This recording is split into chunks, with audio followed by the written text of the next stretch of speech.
It ended bittersweet for Team South Africa at the Tokyo Olympics. We broke a world record in the pool thanks to Tatiana Schoonmaker, and we certainly made history on the waves with Bianca Buitendage. But in the end, we only managed to bring home 3 medals, placing South Africa just 52nd on the medal table. Hlodim Timkule and I have been tracking the games since the start. We both set very, very ambitious goals before the Olympics got underway. But in the end, we came up a bit short, didn't we, Hloni? You said 8, I said 12. It wasn't to be. But what were the highlights? What were the highlights for you, including some athletes to watch in the future? Yeah, you were very ambitious there with your 12 medals, Safuma.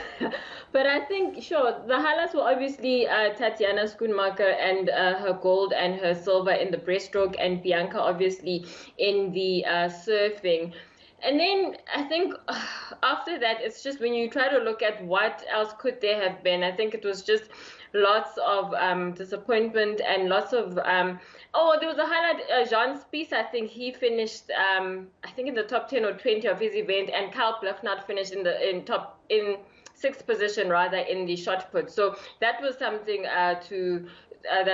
something to look forward to, and possibly Kyla's still young, so that's something to look forward to for Paris. But I think in general it wasn't a good Olympics, and we had Barry Hendricks, SASCOC president, on yesterday, and he was also saying that things do need to change as well. So I mean, there's some admission there from the mother body that things didn't go as well as they would have expected. So there are very few positives to kind of look at in terms of, when you look at the medals. But it was also good to see teams playing. I mean, the hockey teams hadn't played, the women's hockey team hadn't played since last year, February or so. So it was good for them to play. The men's hockey team had only played once against Namibia just before the Olympics. So, you have to also factor in those sorts of situations as well. Absolutely. Well, Hloni, Barry Hendricks saying that, we didn't get many medals, but it was a success in that we sent a large team there. So that experience, some of the younger stars you're talking about, will be crucial for Paris. Yeah, they will be. I guess it depends what lessons have been learned from Tokyo and what they can take moving forward. It's just 3 years to the Paris Games, so I guess it depends what they do put in place between now and then, with a shorter cycle to go. I think it's one thing to send a big team, but if you're not going to get the results of sending that big team, then people will always ask, then why are you sending so many people to the games? Remember with Beijing, we sent the second biggest team then, and we only came back with that 1 silver medal from Khozomogwena, and we have a kind of similar situation.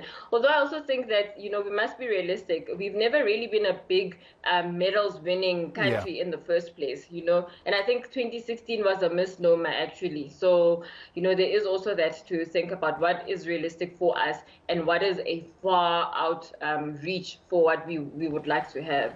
Well, we hope that, in the next 3 years, more is put in place by SASCOC to enable our athletes to bring back more medals. We are fast running out of